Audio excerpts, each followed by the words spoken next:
In 2001, Justice League launched on Cartoon Network. The show received much acclaim, gave way to Justice League Unlimited, and created a blueprint that box office busting superhero movies and TV universes are still using today. But that original show had a secret, a deep, dark secret. Bruce is kind of a Marvel guy also. Bruce Timm co-created Batman the Animated Series, the new Batman Adventures, and Batman Beyond, shows that beckoned in a new era for DC and superhero storytelling. And yet, Batman and Superman and Wonder Woman weren't Bruce's childhood heroes. Oh no, Bruce Timm was a Marvelite. I hate to say it, a lot of the DC characters were kind of bland. Instead of running it back with the same old stories of Batman saving Gotham and Superman saving all of humanity, the team behind Justice League was after something different. They wanted characters with as many layers as they had powers, whose storylines could go in different directions and make audiences care. What Stan Lee did was take those people in circus costumes from the 30s and ground it in the emotional reality of our lives. And it worked. With a brilliant team of writers, actors, and artists assembled, the show started doing things never before seen in comic-inspired cartoons. But it wasn't easy. I hadn't done that at all. I'd never done that. Doing a show where 7 white people save the universe every week seemed kind of boring to me. This is slightly arousing. Is this okay? This isn't Super Friends, this isn't Super Friends, this isn't Super Friends. The grit and comedy and conflict in this animated world was refreshing, well received, ahead of its time, and taken right out of the other team's playbook. This is the inside story about how Justice League revamped how superhero stories were told on screen and did it the Marvel way.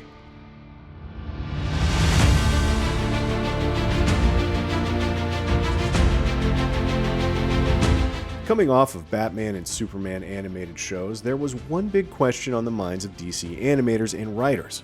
Could they pull off a Justice League show? The mantra was, we cannot do a Justice League show. We don't know how to do a show that big, It's complicated. So, that answers that, but to understand why that mantra existed, it's important to have a little context of the previous 85 years worth of superhero content. Marvel and DC have long been rivals. It's like the Yankees and the Red Sox, Xbox and PlayStation, the Beatles and the Stones. Pick a side. But you must admit that they're very, very different things. From the beginning, DC leaned into the more powerful, less nuanced superheroes. Look no further than the Man of Steel, a handsome alien who could do everything. He came from Krypton, so any outrageous powers could be attributed to his otherworldly upbringing. By contrast, Marvel's claim to fame when it ascended in the early 1960s was how it rooted its characters in the real world. Spider-Man could swing on a web, sure, but he also had homework and girl problems and a mean boss. Over the decades, there would be a push and pull between the two labels, as DC would learn to treat its often godlike characters with more humanity, even while Marvel delved into more epic stories and characters themselves that once might have seemed more at home at DC. But by and large, DC tended to be seen as the home of a pantheon of heroic figures, while Marvel focused more on guys like this. For DC, there was obviously something to its conglomeration of powerful aliens and gods, as the idea kept resurfacing with various levels of success. In 1973, ABC gave us Super Friends, which was Justice League on jolly steroids. The show spanned 12 years in 7 different titles and offered a very kid-friendly version of superhero crime fighting. Despite any commercial success and appeal, the early Justice League and Super Friends were pretty one-note.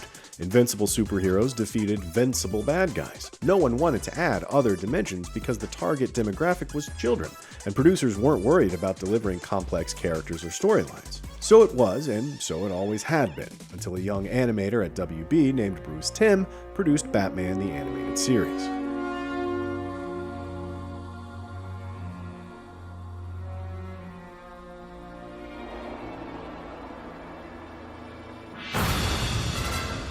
All of these people were artists first and fans second. And that's the difference between an adaptation that really honors something and fan fiction.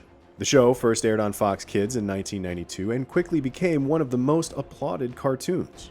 While it was part of the Saturday morning lineup, Batman the Animated Series was not a traditional kids show. The storylines were compelling, the characters were flawed and layered, the villains and heroes had interesting relationships. The same style carried over from BTAS to the new Batman Adventures and Superman the Animated Series, and then Batman Beyond.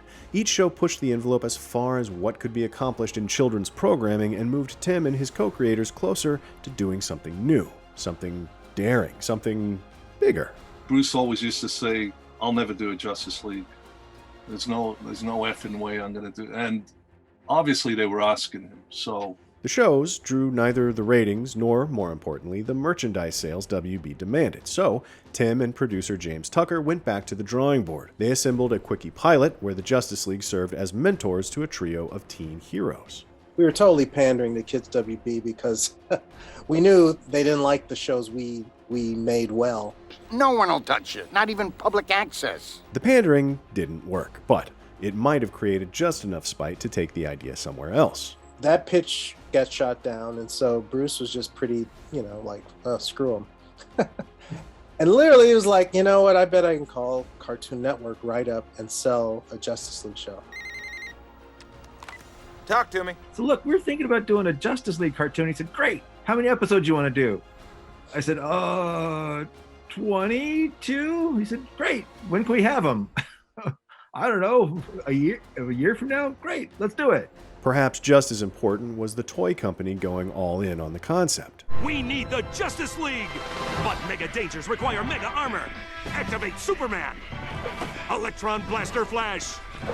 And Blade Wings Batman! That was Mattel at that point. They were like, yeah, let's do this. Never-ending toy line, full of heroes. They would always give us crap about, it's like, oh, yeah, can we do more like, weird variants on Batman? Because the villain characters don't sell as well. It's like, oh, okay, so here comes Neon Street Luge Batman.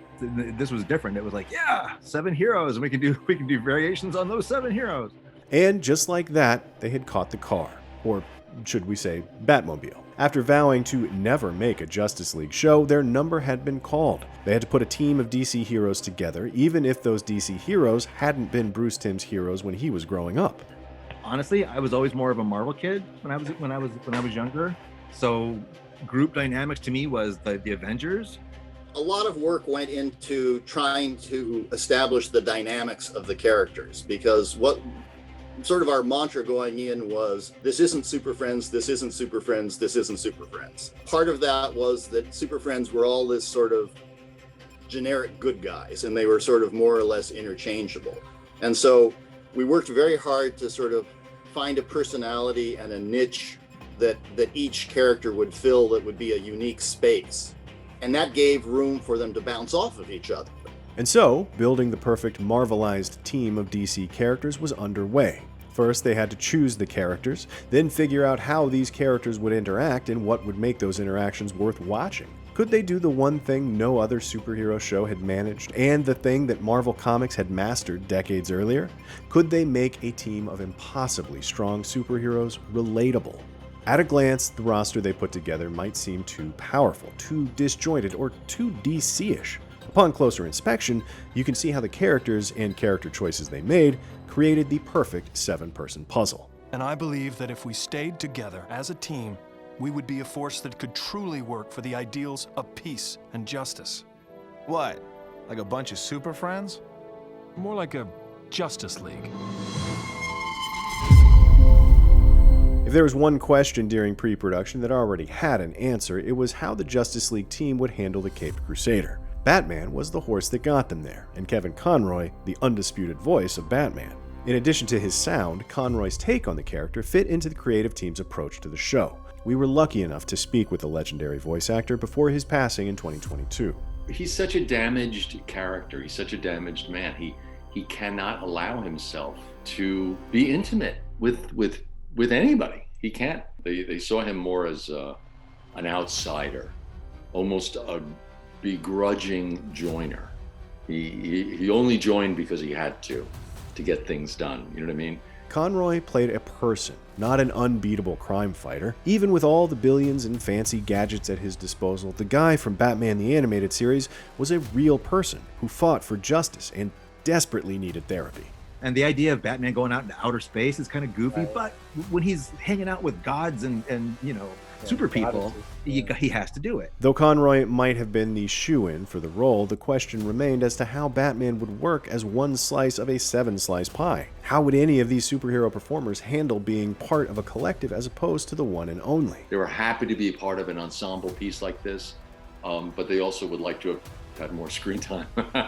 This was the inherent problem with the Justice League pitch. Could the show feature that many superheroes and still explore them individually? Super Friends didn't even try. Each character was an unexciting shade of a big, powerful rainbow. The writers for the new Justice League understood from the outset that turning this group of individuals into a team would be a challenge. It wouldn't be easy, but it needed to happen if there was any hope of grounding these characters in reality. If it was going to work, they needed to get it right on more than just the script and stories. They needed the right ensemble. To pull that off, they needed the ultimate ensemble builder. Andrea Romano, as the casting person who first fleshed everything out, she has a tendency to really screen the actors well. Of all the shows I've done, and I've done many, and they all became little families. But this one is a family that has lasted for a really long time. Romano was a casting director with director chops, especially when it came to voice acting. She'd been the voice director for the run of Batman the Animated Series, as well as Superman the Animated Series and Batman Beyond. From the audition process through the actual recording, she could coach performers along the way to make sure they knew what the producers wanted them to do and how to actually do it. But it wasn't just about hiring the right Kevin Conroys and Phil Lamars and Susan Eisenbergs. It was about getting them in the same room at the same time. It was something that I was aware of, the complications of a cast that large, and my desire to always do ensemble records. First, the writers had to create scenes and storylines that had some semblance of realism. Then, the actors had to be invested enough in the story to give natural line readings, which is way harder when you're all alone in a sound booth. I've been in studios, I've been recording when I'm a guest on another show, where you go in and you just do all your lines, and you have an assistant director reading you the cues, and it's just you. But you just don't get the same performance as you get from people who are getting the energy from the other actor and are actually reacting. The scenes with Mark Hamill just wouldn't be the same scenes if I wasn't getting that insane energy from Mark. And the scenes of the Justice League wouldn't be the same if you didn't have that energy of those 7 people together in a studio. This kind of reactive energy between performers made a huge difference in the quality of the performances. It also made it easier for the creators to watch relationships develop and spawn potential storylines. I don't have time to pursue a relationship.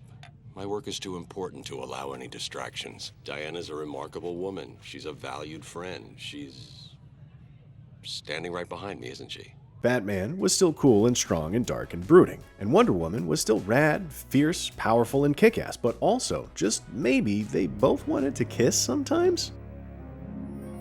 Sorry. Don't be.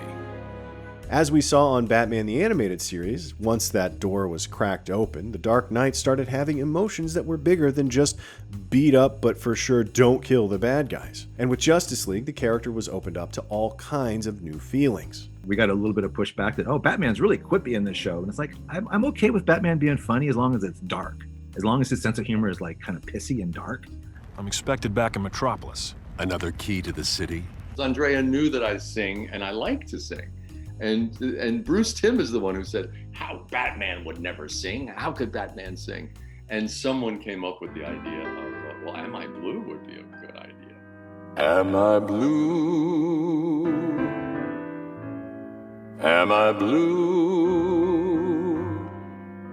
Ain't these tears in my eyes telling you? Conroy was great in Batman the Animated Series. Surrounded by the right people and given the right scripts, he was just as great, if not greater, in Justice League. That said, Conroy was no longer the de facto lead, and Batman certainly wasn't the team leader. When it comes to the DC character in charge, one man almost always steals that honor. See what we did there? Steals? Man, he's the Man of Steel. We're talking about Superman. I have fought hard over the years to earn your trust, and I solemnly swear to all of you that I will continue to uphold the ideals of truth and justice, not just for America, but for all the world. Superman put DC on the map because of the enormity of his power and perfect hair. He's been popular for almost 100 years, which is a blessing and a curse. On the one hand, everyone knows Superman. On the other hand, what the heck is there left to do with an invincible guy who's seen it all? And it was difficult navigating Superman in that group. Actor George Newbern replaced Tim Daly from Superman the Animated Series to play the Man of Steel in Justice League. Because this time, I won't stop until you're just a greasy smear on my fist. Let's go. And none of the show's producers wanted to reinvent a legendary character. Top to bottom, the people making Justice League were comic book fans, with an appreciation for the history that got them there. Superman would still be the classic hero that people had known for decades. I wanted to serve the purest form of what I thought Superman was. I didn't want a nuanced, didn't need a nuanced version of Superman. I don't think people wanted a nuanced version of Superman. I think they wanted steak and potatoes and a nice salad on the side. However, in terms of his powers, Superman remains one of the least grounded characters in comic book history. Sure, he looks like a Midwestern corn farmer, but he's actually an immortal from another planet. A lot of the challenges that we had was taking the sort of the ideas behind the Silver Age stories and draining the goofiness out of it. Since the producers didn't want to reinvent Superman, they had to use him in ways that would serve their version of storytelling. He could be strong and fast and dashing and all of those things, but he wasn't there to save the day every episode. Did play the Worf card a lot. An alien shows up and they can take out Worf, then suddenly you go, oh shit, this guy's a badass. So we did that a lot with Superman. It's like, somebody would show up and, my God, he took out Superman. Superman stood in the front on the show's posters and assumed the role of team leader, but he didn't set the tone for the show. In a lot of ways, he was there to be undermined, or what the wrestling world calls a jobber. We would electrocute him at least once every 2 or 3 episodes. In a way, making Superman less the primary hero was the shift the show needed to shake that generic DC stigma. The strongest, fastest guy with the most perfect hair wasn't the hero of every storyline. In fact, sometimes his main purpose was to make the bad guys look good. It was the kind of stunt Marvel might have pulled. It made room for other characters to have their moments where Superman would have previously taken up all the limelight. And it's not as if the Man of Steel wasn't given some choice moments throughout the series run, like when the show would explore how a living god coexists with the world of cardboard he's sworn to protect. I feel like I live in a world made of cardboard, always taking constant care not to break something, to break someone.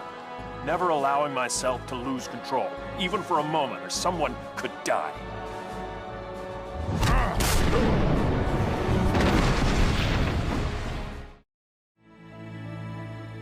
Mother, forgive me.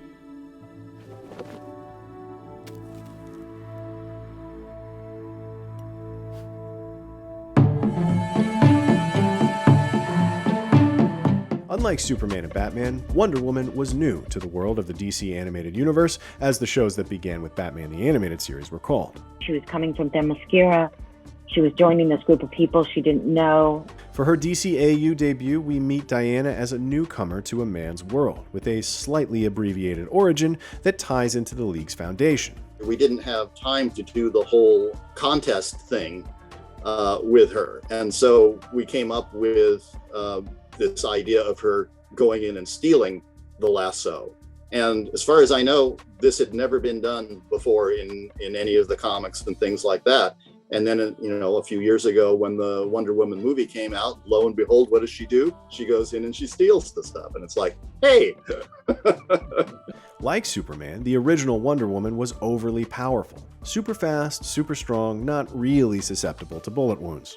To avoid having her fall into the same traps as the Man of Steel, Justice League creators needed to find a way to make their Diana a little softer around the edges. I did hear Bruce say in an interview that the reason he cast me was because there was a certain vulnerability in my audition. They weren't auditioning to see who sounded the most like Linda Carter or who made the most realistic fighting noises. The goal was to cast people who sounded like people. I had to be both warrior and princess, and I had to give them each equal measure. Then I guess you'll have to feed me. Don't be afraid, little man. I won't bite. When I would become too princess-like, she would just constantly remind me, like, you're a warrior, toughen up. Because I would tend to lose some of the toughness and the strength. And you need to bring both with Diana. Not that she was intimidated, but I think it took a while to, if you listen to those first shows, my voice is much smaller. It got bigger as I went because my confidence got bigger. With a show full of actors who could nail the acting part, the writers could play with elements beyond the crime fighting that previous Justice League iterations never would have touched. I loved the flirtation. And I'll tell you, one of the things I loved about it was it gave me something else to play. You know, I love when Wonder Woman can be humorous. I loved when she teased Flash and have issues with, Hawkgirl, and be tender with Martian Manhunter. I loved all the aspects of her. Emotional dimensions meant more storylines, which meant developing intriguing relationships that DC fans didn't know they needed. Wonder Woman was a very sympathetic character, and so whatever Batman was going through, she was sympathetic. He can't allow people in. So the few people who get close, we become fascinated with, like Andrea Beaumont in Mask of the Phantasm or Wonder Woman. This was the early days of the internet, and we had chat boards that we would look at. And suddenly we began to see, oh, wait a minute, people are really reacting to that. Have we got something here? And so we said, well, yeah, let's explore that a little bit. And it turned into what it turned into. The characters are adults, even if they're being played for kids. And they would have the same adult feelings that real life adults have. This was sort of a way to silence the people who were going, Wonder Woman, Superman, we've got to get Wonder Woman, Superman. And it's like, no, we don't want to go there. If things had been different, if the show was on Fox Kids or the WB, maybe this wouldn't have been the case. Maybe we get Wonder Woman and Superman flirting because those two were built the same. But for a crew of comic book lovers who didn't really have anyone to answer to, we didn't get notes from Cartoon Network. The obvious thing to do was let these feelings play out and introduce the world to Wonderbat. And it all happened because they let Wonder Woman feel her feelings. And if the very famous Wonder Woman could have feelings, think what they could do with a more novel member of the League. We can't be worrying about each other when we're fighting the bad guys. Too late for that. What else you got? We're so different. I mean, look at us. Just look at us.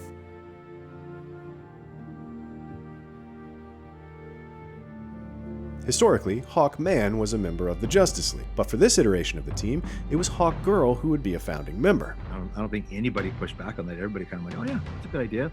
Comic book readers are a notoriously passionate fan base, so shaking things up can lead to blowback in a hurry. I mean, she was controversial. I mean, a lot of fans hated her because she wasn't Aquaman.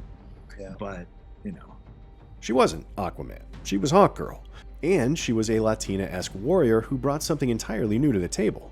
In the comics, the character had always been defined by her husband, whether as reincarnated gods or Thanagarian troops. Justice League allowed Hawkgirl to earn her own identity for the first time in her history. And we were able to build the whole Thanagarian culture as having a Hispanic sound to it, and that gave it a sense of realism that I think we couldn't have gotten if people were just doing funny accents. And that was a wonderful thing for me too, because I do hear it from people in general, not just people that happen to be of Hispanic heritage that say, oh, I really like that they opened it up to an actor who happens to be a Latino, and she's a freaking superhero. Hawkgirl was the biggest deviation the team made from the original Justice League. The original incarnation of the team in the comics was pretty male and pretty white, with apologies to Martian Manhunter. But for this version, the Justice League had 2 female members from the start. With a ratio that was a little less heavy on the strong white dude, the show had an abundance of storylines not previously available to characters of this mold. I remember like when we were doing that, when I was like, guys, this is slightly arousing. Is this okay? Because I was concerned about our differences. You know, I was a bird after all. And he said, I'm a man and you're a woman. That's the bottom line, Missy. And I was like, yes. It was just really, really beautiful.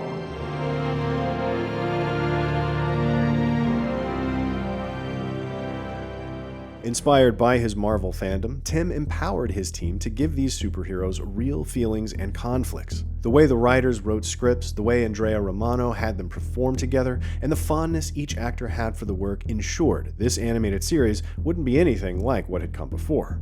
No! I said rotate the securing bolt counterclockwise, not clockwise. That's what I did. Oh, no, you didn't. The growth of that relationship was not something you saw in cartoons. You didn't see characters evolving and developing over time. All the characters deserve credit for this, but perhaps none more so than Hawkgirl. As the League member with the least DC baggage, Hawkgirl was open to the most invention. Whether that was a romance, a twist on the action, or something bigger. Whose side are you really on? Don't you know?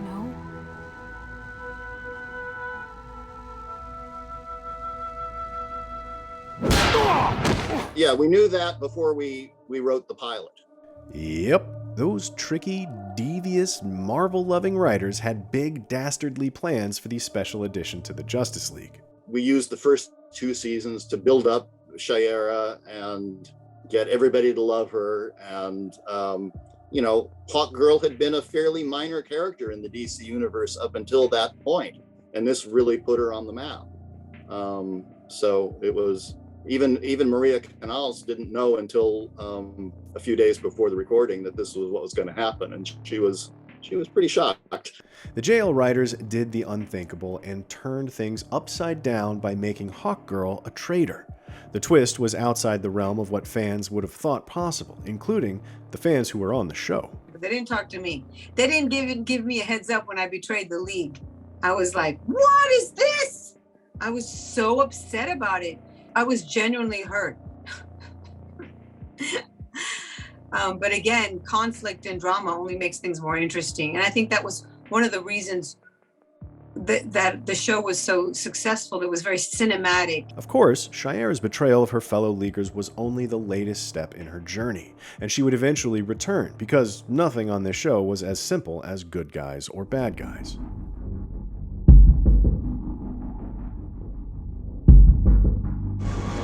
Brightest day, in blackest night, no evil shall escape my sight. There were at least 3 main versions of Green Lantern to choose from. The most famous was Hal Jordan, the most recent was Kyle Rayner, and the most obvious, at least the creative team, was Jon Stewart. All of us kind of just automatically kind of thought Jon Stewart. I don't know why. I don't think anybody was pushing for Hal Jordan. I mean, in the comics at the time, Kyle Rayner was the current Green Lantern. Jon Stewart had been around since the 70s and had never appeared in any, other iteration of, the superheroes. Just as they'd done with Hawkgirl, the show erred on the side of picking a character with a less cemented history who could fit the more realistic mold they were creating. Also, Hal Jordan in the comics had gone crazy and turned into a supervillain and murdered like billions of people. Having gone through so many iterations, Green Lantern didn't have the same immediate recognition as most of the other characters. He could have faded into the background and left more screen time for the more famous members of the League. But since they went in a more unique direction while also casting the inimitable Phil LaMarr, this Green Lantern was as important as any other member of the squad. But I knew I did not want Phil LaMarr because he was on like 3 other series at the time. But he came in and he was awesome. So Phil was, easy. Anything I took was freely offered. Maybe you should take better care of your stuff. Justice League transformed the character from an outspoken architect to a stoic military man who guards his universal sector as closely as his emotions. The choice, while not universally popular at first, gave the show a more balanced, diverse appearance, years before studios started implementing diversity requirements. I asked Bruce, why are you not using standard Silver Age Hal Jordan? He said, well, doing a show where 7 white people save the universe every week seemed kind of boring to me. We didn't want to have a team that was all one color. And this was long before, diversity and representation were on anybody's mind. That was just in his view of excellence. With so many molds already broken, it wasn't too much of a stretch to get Green Lantern and Hawkgirl involved romantically. That was a big deal, made even bigger when the betrayal took place at the end of the 2nd season. The growth of that relationship was not something you saw in cartoons. You didn't see characters evolving and developing over time. It mattered to the people watching, and it mattered to the people performing. It keeps fans invested. So, and we were invested. I mean, we were all invested in all the different romances. Listen, I was a huge Green Lantern and Hawkgirl fan. I mean, the two of them, Maria and Phil. I mean, incredible. No one could say the creators had done wrong by Jon Stewart or ignored his origins. Instead, true comic fans watched with bated breath as Green Lantern fell in love with Hawkgirl and then had his world shaken. It was serious stuff. Fortunately, the writers knew it was a kids' show, and they also kept some levity.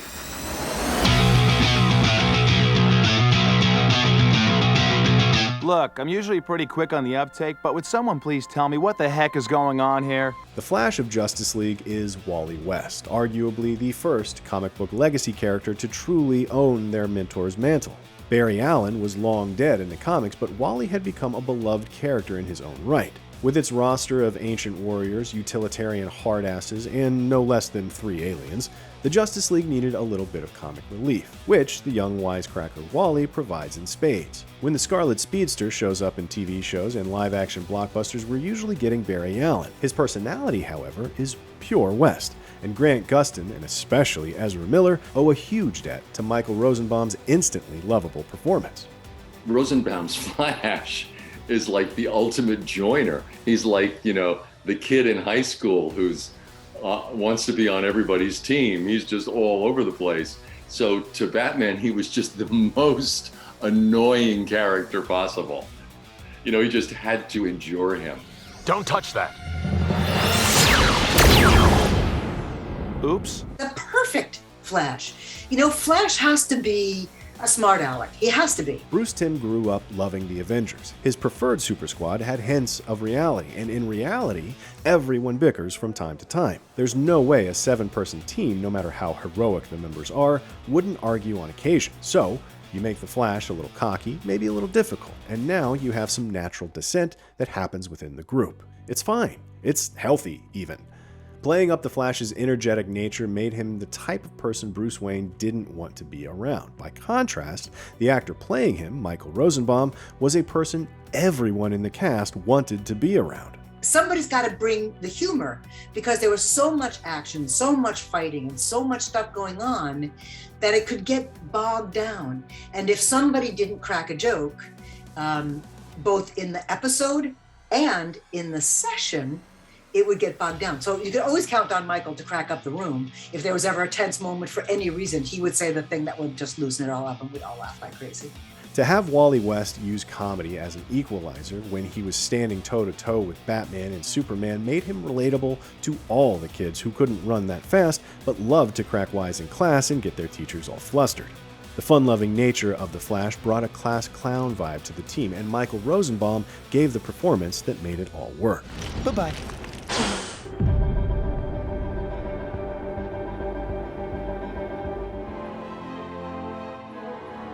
I am Jon Jones. Don't take it personally, Sean. He doesn't trust anyone. A wise policy. Here we have this alien that, as you say, people know of. They don't really know how to pronounce the name because it's only ever been in written form, right?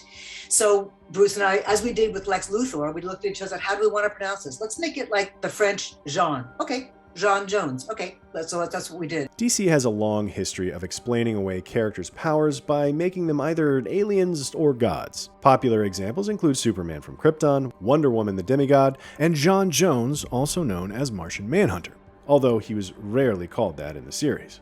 Similar to Superman, Martian Manhunter comes with almost too many powers, but an extraterrestrial with endless abilities has zero basis in reality.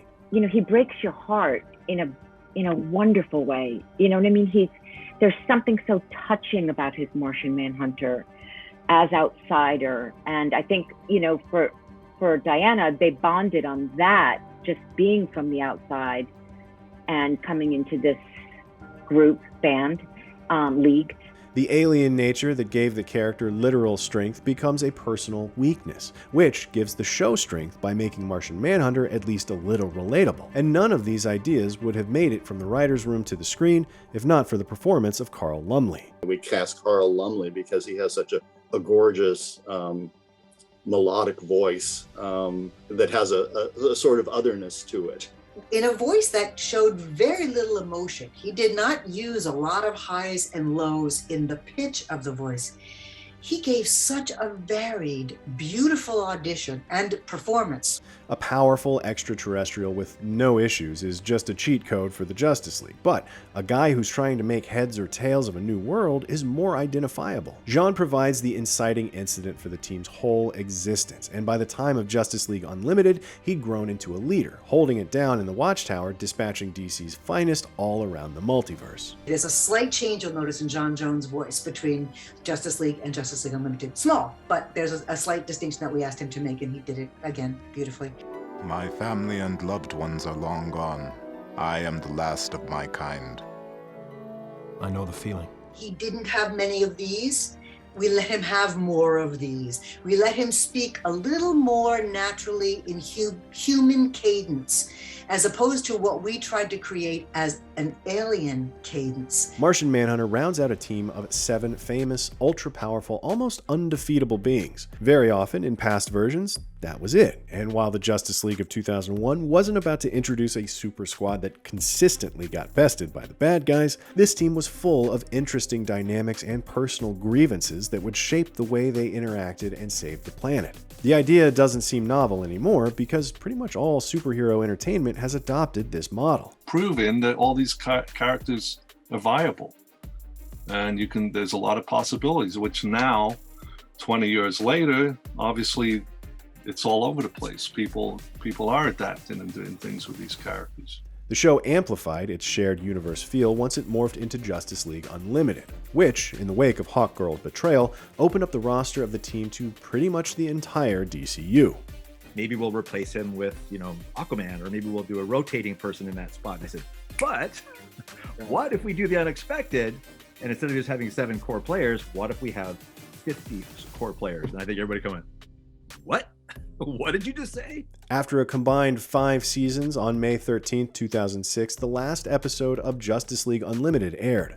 It had been 14 years that had given us 8 TV series and 4 movies, but the DC animated universe was over. Starting with Batman the Animated Series all the way through, all the shows, they spent a lot of money on the artwork, on the scripts, on the casts, on the full symphony score. Things like that hadn't been done.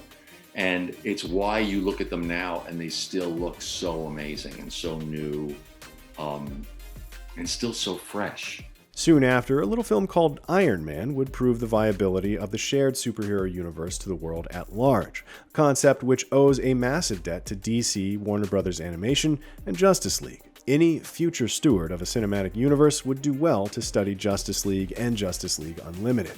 Superheroes are abnormal. They aren't real, and yet, the thing that appealed most to young Marvel fans like Bruce Timm was the proposition of what if superheroes were real? What if they existed in the world we live in, even if they're capable of things no existing human can pull off?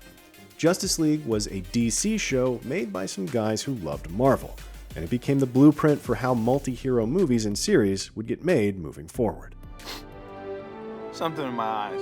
Yeah, tears. It's okay, man. We all feel the same way.